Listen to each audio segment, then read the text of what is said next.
तो आज हम लोगों का डिस्कशन है सेकेंड एंड थर्ड ट्राइमेस्टर का। Campbell, page number 1300 1034. So during the second trimester, the fetus grow about 30 centimeter in the length. Development continues, including the formation of fingernails. यहाँ जो है आपके डेवलपमेंट जो है सेकेंड और थर्ड सेमेस्टर में वो लगभग लगभग 30 सेंटीमीटर के आसपास में फीटस जो होता है सेकेंड और थर्ड सेमेस्टर में, सेकेंड ट्राइमेस्टर में वो ग्रो कर चुके होते हैं। 30 सेंटीमीटर कितना हो गया? Can you explain 30 centimetre? जो छोटे ये बड़ा वाला जो स्केल आता है ना, यस सर। उसके लेंथ का लगभग हो जाता है 15 सेंटीमीटर छोटा वाला स्केल होता है, 30 सेंटीमीटर बड़ा वाला स्केल होता है। सेकेंड ट्राइमेस्टर में उसका साइज इंक्रीज करके 30 सेंटीमीटर के आसपास में हो जाता है, जबकि यहाँ पे क्या थे, अभी 5 सेंटीमीटर थे वो। तो फर्स्ट 3 मंथ में वो सिर्फ 5 सेंटीमीटर का है। सेकेंड 6 मंथ्स तक आते आते उसका हाइट लगभग 1 फीट या 30 सेंटीमीटर के आसपास हो जाता है। हाँ साउंड कट कट के आ रहा है। मेरे भाई, यहाँ तो ठीक है, बाकी लोग का भी ठीक है। So in the second trimester, it reaches to approximately 30 centimeter, which is approximately 1 feet. ठीक है। So development continues, including the formation of fingernails, external sex organs. Second trimester 6 महीने के अंत होते होते तक में जो जेनाइटल ऑर्गन्स हैं वो भी डेवलप होने शुरू हो जाते हैं, एंड आउटर ईयर्स। ये आपका 46.17 में यहाँ पे दिया हुआ है, 46.17 डी में, यानी सेकेंड डायग्राम जो है। The mother may feel fetal movement as early as 1 month into the second trimester. तो फेटल मूवमेंट जो है, जो फेटस का जो मूवमेंट है वो आपका फेटल मूवमेंट जो है वो सेकेंड ट्राइमेस्टर के फर्स्ट मंथ से ही उसका मूवमेंट आपको स्टार्ट होना या पता चलना शुरू हो जाता है। And fetal activity is typically visible through the abdominal wall 1 to 2 months later. तो यानी सेकेंड ट्राइमेस्टर के पहला या दूसरा, यानी लगभग लगभग फोर्थ या फिफ्थ मंथ होते होते तक में जो आपके टमी है, मदर्स का जो टमी है, उसके वॉल पे उसका मूवमेंट दिखाई देना स्टार्ट हो जाता है। The hormone level stabilise H C G secretion declines and the corpus luteum deteriorates and the placenta completely takes over the production of progesterone and hormone that maintains the pregnancy. तो यहाँ से क्या हो जाते हैं कि HCG जो ल्यूटिनाइजिंग हार्मोन को रिप्लेस करके HCG का सिक्रेशन होना स्टार्ट हुआ था, वो कंप्लीटली अब डिक्लाइन होने स्टार्ट हो जाते हैं। कॉर्पस ल्यूटियम डिटोरिएट्स हो चुका होता है, क्योंकि आपके जो फॉलिकल जो थे, जो एग प्रोड्यूस किया हुआ था, वो फर्टिलाइज हो चुका है। प्लेसेंटा जो है वो कंप्लीटली टेकिंग केयर कंडीशन में चला आता है, ताकि वो न सिर्फ हार्मोन का प्रोजेक्शन कर सके और साथ ही साथ में प्रेगनेंसी को भी मेंटेन करने में सपोर्ट है, फ्लूइड है, भोजन है, वो सब कुछ प्रोवाइड करना स्टार्ट कर देता है। यस और नो? Yes sir. ये यस हो सर। गया 4 to 6 मंथ्स के लिए। आप इसको पॉइंट वाइज बना लो: length, organ development, movement, hormone, physiological activities into the cells and organs, जो कॉर्पस ल्यूटियम है, प्लेसेंटा, उसमें क्या हो रहा होता है, साथ ही साथ में the development of high production of progesterone and everything. Point wise बन जाएगा। 3 4 मुश्किल से 1 2 3 4 5 मुश्किल से 5 या 6 पॉइंट बनेगा। यस सुनो, यस सर। ठीक है। अब आ जाइए during the third trimester the fetus grows approximately 3 to 4 kgs in weight and 50 centimeter in length. तो 3 to 4 kg के आसपास वजन है और 50 सेंटीमीटर लेंथ के आसपास चला जाता है। अप्रोक्सीमेटली मोर देन 1.5 feet हो जाते हैं। The fetal activity may decrease as the fetus fills the available space. तो यहाँ क्या था कि एब्डोमिनल रीजन बड़ा था और fetus छोटा था, इसकी मूवमेंट इंक्रीज हो गई थी। जबकि इस वाले में क्या होता है, लास्ट सेमेस्टर में क्या होता है, लास्ट ट्राइमेस्टर में, सेमेस्टर नहीं, लास्ट ट्राइमेस्टर में क्या होता है 7 to 9 मंथ्स वाले में, कि पूरा का पूरा abdominal area is filled with the, जो ऑन ग्रोइंग बेबी होते हैं वो पूरे एक एरिया को एक्वायर कर देते हैं, तो मूवमेंट थोड़ा स्लो हो जाता है।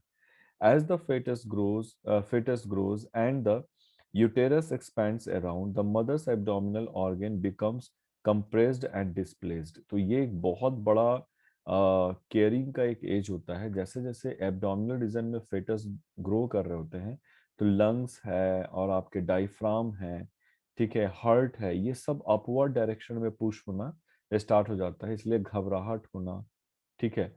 यहाँ पे आपके क्या हो जाते हैं, डाइजेस्टिव ब्लॉकेजेस हैं and need for frequent urination है। चूंकि प्रेशर डेवलप हो रहा होता है, तो एक फ्रिक्वेंट यूरिनेशन की भी बार बार उनको जरूरत पड़ रही होती है। तो ब्रीथलेसनेस है, हाई ब्लड प्रेशर है, ये सब चीज जो है लास्ट ट्राइमेस्टर में फॉलो अप करना पड़ता है। यस और no? Yes sir. Yes, sir. ठीक है। Yes, sir.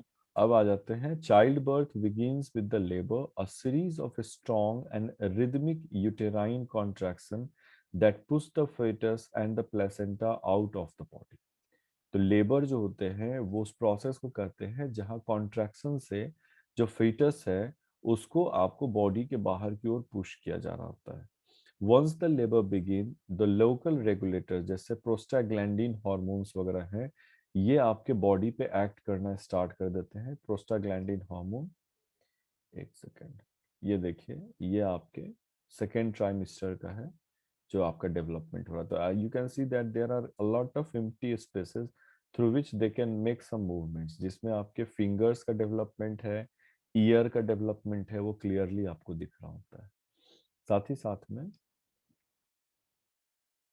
प्रोस्टाग्लैंडिन, अब ये जो है वो लास्ट ट्राइमेस्टर का है, ठीक है, ये लास्ट ट्राइमेस्टर का आपका ये है डेवलपमेंट है। आप देख सकते हैं कि इसमें बहुत कम एरिया बचा होता है। Yes, yes sir. ठीक है। तो ये जो Yes. प्रोस्टाग्लैंडिन्स एंड हॉर्मोन्स हैं, they are chiefly estradiol and oxytocin. तो एक्स्ट्राडायल और ऑक्सीटोसिन जो हैं, they induce and regulate the further contractions of the uterus, that is given in 46.18, यहाँ पे दिया हुआ है, ठीक है। तो ये लेवल हम आपको बताएंगे अभी कि किस तरीके से करता है। तो हॉर्मोन्स जो हैं एस्ट्राडायल और ऑक्सीटोसिन, ये यूटेरस कॉन्ट्रैक्शन में हेल्प करते हैं and central to this regulation is a positive feedback loop, ठीक है। सेंट्रल टू दिस एक पॉजिटिव फीडबैक लूप है जो यहाँ पे दिखा रहा है, in which the uterine contraction stimulate the secretion of oxytocin which in turn stimulates further contractions. So एक कॉन्ट्रैक्शन स्टार्ट होता है, कॉन्ट्रैक्शन स्टार्ट होने के बाद ऑक्सीटोसिन का डेवलपमेंट होता है या सिक्रीशन होता है, और ये ऑक्सीटोसिन वापस से कॉन्ट्रैक्शन में हेल्प करते हैं। फिर ऑक्सीटोसिन का कॉन्ट्रैक्शन होने के बाद ऑक्सीटोसिन का सिंथेसिस होगा, और फिर वो वापस ऑक्सीटोसिन का सिंथेसिस कर रहे हैं। अब यहाँ पे आ जाइए, जैसे एस्ट्राडायल फ्रॉम द ओवरीज, इनका काम क्या होता है, activates oxytocin receptor on the uterus. अब इन सब चीजों को नोट करते चलना है कि एस्ट्राडायल क्या करते हैं, ऑक्सीटोसिन के रिसेप्टर के तौर पे काम करते हैं। यानी ऑक्सीटोसिन अगर आया है तो ये बाइंड करेगा, तभी तो इस पे स्क्वीजिंग एक्शन होगा, यस और नो, कॉन्ट्रैक्शन होगा, यस और no. Yes, sir. Yes. Oxytocin जैसे ही प्रोड्यूस होना स्टार्ट करते हैं, तो from the fetus and mother's posterior pituitary, ये ब्रेन से स्टार्ट होते हैं और यहाँ तक पहुंचते हैं।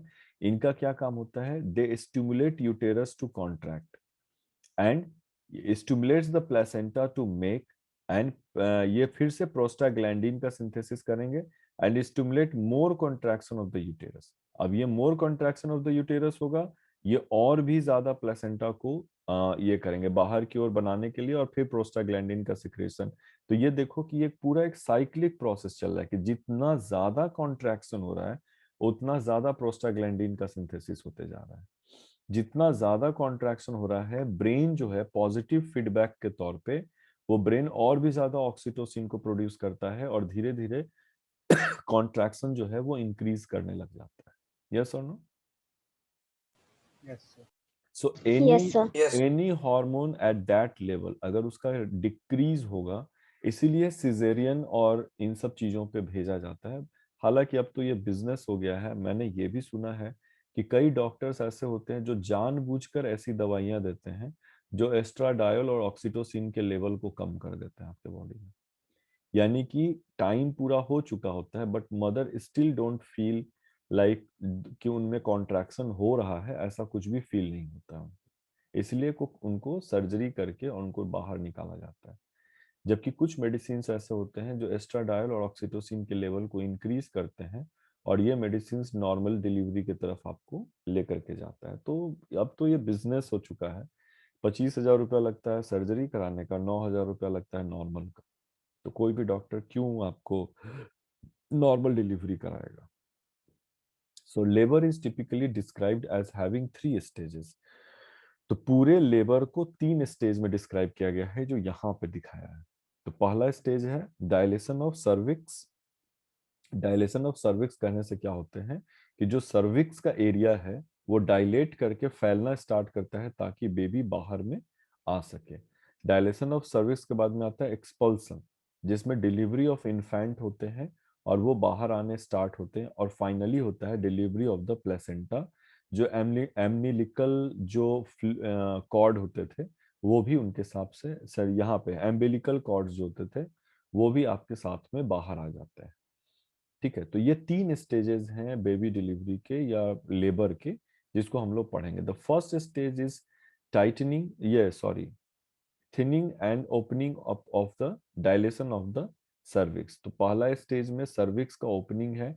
ये सिर्फ आपको पोजीशन बताया हुआ है कि कौन कौन से ऑर्गन है, जैसे प्लेसेंटा, एम्बिलिकल कॉर्ड और यूटेरस, इसका इस पोजीशन बताया है। लेकिन मेरे ख्याल से इसमें एक हॉर्मोन्स वगैरह का भी आपको बताना चाहिए। मेरे ख्याल से इसमें दिया है या नहीं दिया है नहीं मालूम है। तो फर्स्ट स्टेज इज फर्स्ट, अच्छा हार्मोन का तो पहले ही दिया हुआ है। ये जो है आपके एस्ट्राडायल और ऑक्सीटोसिन जो है, ऑक्सीटोसिन है, यही आपके डायलिसिस वगैरह में हेल्प कर रहे होते हैं। क्लियर है? यस और नो? Yes sir. ठीक है। Yes sir. ऑक्सीटोसिन जो है वही डायलिसन में हेल्प करते हैं और स्क्वीज करने के लिए, कॉन्ट्रैक्शन ऑफ इसमें हेल्प करते हैं। The first stage is thinning of and opening up of cervix, and second stage is expulsion or delivery of baby. Continuous strong contractions force, continuous strong contractions force कहने का मतलब है oxytocin का level high या low? Continuous high. बहुत high है। ठीक है। So oxytocin force the fetus out and uterus and through the vagina, and final stage of the labor is the delivery of placenta. तो प्लेसेंटा का delivery क्या करता है कि वो एम्नुअल कॉर्ड के एम्बिलिकल कॉर्ड को कट करके बेबी का अलग और मदर को डिटैच करने में हेल्प करता है। This is very emotional point where finally your baby is जो भी मदर होती हैं उनके बॉडी से वो बिल्कुल अब सेपरेट कर जाते हैं। तो बड़ा सा एक इमोशनल सा एक वो रहता है, नोट रहता है उस चीज को लेके। So one aspect of post post natal care unique to the mammal is lactation. तो जैसे ही बेबी का बर्थ होता है उसके तुरंत बाद में एक सिम्टम होता है जिसको आप सिम्टम के तौर पे कह सकते हैं, that is what is called lactation, the production of mother's milk. In response to the suckling by the newborn and the change in estradiol level after birth, ये यहाँ पे एक वर्ड है आफ्टर बर्थ। यहाँ पे एक सवाल आता है कि जब तक कोई लेडी किसी बेबी को बर्थ नहीं देती है तब तक उनके मेमोरी ग्लैंड में मिल्क का प्रोडक्शन क्यों नहीं होता है? तो इसका रीजन क्या है कि द आफ्टर बर्थ जो एस्ट्राडायल होते हैं उनका आपके बॉडी में ज्यादा सिक्रीशन होता है। What is estradiol? What is estradiol? Estrogen. Estradiol is actually a receptor, activates the oxytocin receptor in uterus. तो जब तक कोई बेबी जो है वो बर्थ नहीं ले रहा होगा तब तक एस्ट्राडायल का कोई फंक्शन नहीं होता है। इन younger stage when a lady is not married, उसके बॉडी में एस्ट्राडायल का कभी भी प्रोडक्शन नहीं होगा। यस और नो?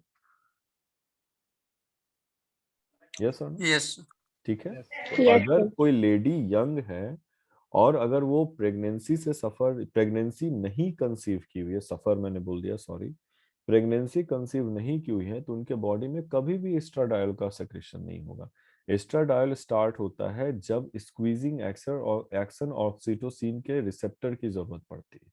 तो अगर बॉडी में एस्ट्राडायोल का लेवल जो है इंक्रीज करता है आफ्टर बर्थ या ड्यूरिंग बर्थ, वही जो है वो हाइपोथैलेमस को सिग्नल भेजने का काम करता है, signals the anterior pituitary to secrete the prolactin which stimulates the mammary gland to produce the milk. यानी फिर से एस्ट्राडायोल एस्ट्राडायोल एस्ट्राडायोल का क्या काम होगा, जो आपके हाइपोथैलेमस होते हैं, हाइपोथैलेमस उनको सिग्नल भेजना, हाइपोथैलेमस का होता है पिट्यूटरी ग्लैंड को या सिग्नल भेजना। पिट्यूटरी ग्लैंड का काम होता है प्रोलैक्टिन का सिंथेसिस करना, प्रोलैक्टिन का सिंथेसिस करना होता है मेमोरी ग्लैंड को, ठीक है, मेमोरी ग्लैंड को सिग्नल भेजना ताकि वो मिल्क का प्रोडक्शन कर सके। यस और नो? Yes. Yes. ठीक है। Yes, इसमें sir. इसमें जो बेबी होता है उसके सकलिंग का, यानी अगर बेबी अगर मिल्क को कंज्यूम करना चाह रहा है, they also stimulate the secretion of oxytocin from the posterior pituitary which trigger the release of milk from the mammary gland. ये सवाल भी नीट में पूछा जाता है,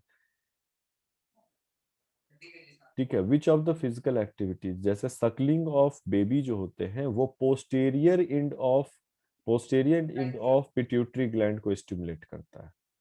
यहाँ पे देखिएगा कि अगर वो हाइपोथैलेमस से है तो एंटीरियर पिट्यूटरी है, और अगर सकलिंग की बात कर रहे हैं तो पोस्टीरियर पिट्यूटरी, यानी हाइपोथैलेमस एंटीरियर पे है और पोस्टीरियर वाले पे लिख देते हैं सकलिंग का। यस और नो? तो इसमें इसमें आपसे पूछा जा सकता है कि मेमोरी ग्लैंड से मिल्क प्रोड्यूस करना एंटीरियर पिट्यूटरी पे है, तो वो किस ग्लैंड के स्टिमुलेशन से होता है? तो एस्ट्राडायोल का हाइपोथैलेमस और हाइपोथैलेमस का एंटीरियर पिट्यूटरी है। लेकिन अगर वो बेबी से जुड़ा हुआ है तो बेबी का सकलिंग जो है वो पोस्टीरियर पिट्यूटरी ग्लैंड पे काम करता है, जो प्रोस्टाग्लैंडिन का सिक्रेशन करता है, ऑक्सीटोसिन एंड प्रोस्टाग्लैंडिन का सिक्रेशन करता है। यस और नो? प्रोलैक्टिन, प्रोस्टाग्लैंडिन बोल रहे हैं, प्रोलैक्टिन का सिक्रेशन करता है। Yes sir? Yes. ठीक है। Yes, sir. आज हम तो कोशिश किए हैं आपके एनसीईआरटी की बुक को मैनेज करने का, लेकिन वो बंदा बोला कि अभी तक वो वही बोल रहा था कि 2007 वाला ही अभी चल रहा है। तो मैंने कहा कि नहीं, एक स्टूडेंट है उसके बारे में पता है कि अक्टूबर 2020 का उसके पास बुक है, तो बताया कि ठीक है सर, हम मंगवा दे रहे हैं, लेकिन जब तक हम थे तब तक वो नहीं मंगा पाया। तो प्रेगनेंसी, यहाँ पे आ जाइए, the maternal immune tolerance of embryo and foetus.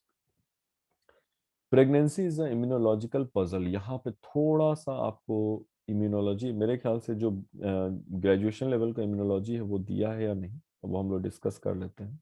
तो pregnancy is an immunological puzzle because half of the embryo genes is inherited from the father. तो कोई भी मदर वूम्ब में जो भी बेबी डेवलप कर रहा होता है, मदर और बेबी के बीच का जो जेनेटिक रिलेशन है वो सिर्फ 50% का ही होता है। हाँ या ना? और एंटीजेन का, Yes, sir. हाँ, एंटीजेन का डेफिनेशन दिया गया हुआ है कि the thing which does not belong to your genetic model, यानी आपके जेनेटिक मॉडल से वो बिलोंग नहीं करते हैं, और तब अगर वो आपके बॉडी में इंसर्ट किया जाए तो उसके अगेंस्ट जो इम्यून रिस्पॉन्स हो तो उस पार्टिकल को हम लोग एंटीजन बोलते हैं। The molecules which are capable of inducing the formation of antibodies in your body and binding with them, they are called antigens. तो जो बेबी ग्रो कर रहा है वो भी तो एज एन एंटीजन ट्रीट किया जा सकता है, क्योंकि तो वो 50% कैपेबिलिटी ही उसका मदर से मैच कर रहा है। यस और no? Yes, Yes, sir. sir. ठीक है। So many of the chemical markers they are present on the surface of embryo are foreign to the mothers. तो मदर के बॉडी के हिसाब से ऑन ग्रोइंग या डेवलपिंग एम्ब्रियो जो होते हैं उनके सरफेस पे कई ऐसे प्रोटीन और मार्कर्स होते हैं जो आपका मदर उसको as a foreign particle treat कर सकता है, मदर का इम्यून सिस्टम उसको as a foreign particle treat कर सकता है। when then does the mother not reject the embryo as a foreign body as she would a tissue or organ graft from the other person? यानी कि अगर आपके skin में आपका skin जल गया है और किसी दूसरे से स्किन निकाल के अगर आपके बॉडी पे डाला जाएगा, तो वो क्या होता है कि आपका बॉडी उसको रिजेक्ट कर देता है, क्योंकि ये स्किन किसी दूसरे पर्सन से डाला गया है। ठीक है, एलोग्राफ्टिंग बोलते हैं। ठीक है, उस केस में लेकिन एक ही मदर है जिसके बॉडी में अगर कोई बेबी का डेवलपमेंट हो रहा है, तो उसका 50% जीन से ज्यादा उसका मैच नहीं करता है, तब भी मदर्स बॉडी जो है वो उस बेबी को रिजेक्ट नहीं करता है। ऐसा कैसे पॉसिबल है? ठीक है, इन इंट्रीग्यूइंग on one intriguing clue comes from the relationship between the certain autoimmune disorders and the pregnancy. For example, कुछ autoimmune disorder है और pregnancy है, अगर उस चीज को दोनों को एक साथ अगर हम लोग देखें तो कैसे आता है? For example, the symptoms of a rheumatoid arthritis, जो अर्थराइटिस है या गठिया की जो बीमारी होती है, वो एक ऑटो इम्यून डिसऑर्डर होता है of the joints that become less severe during the pregnancy. तो बॉडी क्या करता है कि अपने इम्यून सिस्टम को इस तरीके से डिजाइन कर देता है ताकि प्रेगनेंसी के समय जो भी हार्मोनल चेंजेस आ रहे होते हैं, वो ये डिफाइन करता है कि आपके बॉडी में कुछ ऐसा चीज ग्रो करने जा रहा है जिसका जेनेटिक सिस्टम 50% से ज्यादा आपसे मैच नहीं कर रहा है। And everything is related to the hypothalamus, yes और नो? तो इसका इफेक्ट कैसे Yes, पता sir. चलता है कि एक ऑटो इम्यून डिसऑर्डर है? जैसे आपके फिंगर्स है ना, फिंगर्स है ना, फिंगर्स का जो ज्वाइंट्स होता है, जैसे मैं अगर एक फिंगर ड्रॉ करूं, एक फिंगर ड्रॉ करूं, तो इसके जो ज्वाइंट्स होते हैं फिंगर के, उनके बोन के बीच में कार्टिलेज पाया जाता है। और ऑटो इम्यून डिसऑर्डर में क्या करते हैं कि उन टिश्यूज पे आपका इम्यून सिस्टम काम करता है और उसको डिस्ट्रॉय करना शुरू कर देता है, जिसके चलते the person suffers from rheumatoid arthritis, yes और नो? Yes, sir. यानी Yes, sir. आपका आपका अपना इम्यून सिस्टम अपने ही सेल को मारना शुरू कर दिया है ऑटो इम्यून डिसऑर्डर में। लेकिन अगर प्रेगनेंसी का समय है, तो देखते हैं कि रिमेटॉइड अर्थराइटिस के भी पेशेंट को उसकी बॉडी में थोड़ा सा आराम मिलता है। इसका मतलब कहीं ना कहीं ऑटो इम्यून डिसऑर्डर यहाँ पे वीक पड़ जाता है ड्यूरिंग प्रेगनेंसी, यस और नो? Yes, sir. तो ये क्या, Yes, sir. ये ऑब्जर्वेशन आपको सजेस्ट करता है, such observation suggest that the overall regulation of immune system changes during the pregnancy. आपके मदर्स के बॉडी का पूरा जो इम्यून सिस्टम है वो प्रेगनेंसी के समय चेंज हो जाता है, sorting out this change that how they might protect the developing foetus in an active area of the research for the immunologist. तो ये आज भी एक एक्टिव एरिया है इम्यूनोलॉजिस्ट के लिए, ये चीज जानने के लिए कि आखिर किस तरह से फेटस के डेवलपमेंट के समय में आपके इम्यून सिस्टम अपने आप ही नीचे चले जाते हैं, ताकि 50% मैच करने वाले सिर्फ फेटस के भी डेवलपमेंट को मदर्स बॉडी अलाउ करता है अपने अंदर में ग्रो करने के लिए। इसका एक एग्जाम्पल दे देते हैं। कई बार बिना किसी रीजन के भी मदर्स बॉडी में फेटस का एबॉर्शन आपने सुना है, सब कुछ नॉर्मल था लेकिन बेबी बच नहीं पाया, यस और नो? Yes, sir. उसका Yes. केस होता है कि अगर उन मदर्स के बॉडी में इम्यून सिस्टम, अगर ऑटो इम्यून सिस्टम जो होता है अगर वो डिक्रीज नहीं करेगा, तो वो अब उनके बॉडी के बेबी को ही सेल्फ के तरह पे फॉरेन पार्टिकल के तौर पे ट्रीट करने लग जाता है। और सबसे पहला असर पड़ता है बेबी के ब्लड पे। ठीक है, तो उस केस में क्या होता है, यहाँ पे कॉम्प्लिकेशंस जो है वो फेस करने लग जाते हैं, लेकिन इसका भी इलाज है। कुछ वैक्सीनेशंस अवेलेबल होते हैं जो टेम्पोररी पीरियड में आपके बॉडी के जो आपके इम्यूनोग्लोबुलिन है उनका लेवल को डिक्रीज कर दिया जाता है। Wait, wait. ठीक है, ये जो है ये स्टडीज है, जब आप हायर क्लास में इम्यूनोलॉजी पढ़िएगा ग्रेजुएशन और पीजी में, तो इन सारे चीजों का डिस्क्रिप्शन वहां पे है। फिलहाल ये चीज समझ में आ रहा है? Mother immune tolerance of the embryo foetus, तो आपसे कोई पूछेगा कि मदर इम्यून टॉलरेंस क्या है, तो आपका क्या जवाब होगा? During the pregnancy mother's body changes according to the different hormonal level which allows them to think or to adjust their body immune responses so that कि autoimmune system they completely decrease down। इसका एक perfect example है During the pregnancy, an autoimmune disorder suffering woman who is suffering from the rheumatoid arthritis, उनको थोड़ा सा relief महसूस होता है। इसका मतलब क्या है कि एट दैट टाइम जो ऑटो इम्यून डिजीज है उसके आपका अपना बॉडी उस ऑटो इम्यून डिजीज से थोड़ा सा फ्री होना स्टार्ट हो जाता है, और automatically the body will gain the capability to store the fetus and development of fetus in their body without showing autoimmune responses. Yes or no? Yes, sir. ठीक है। Yes. Yes.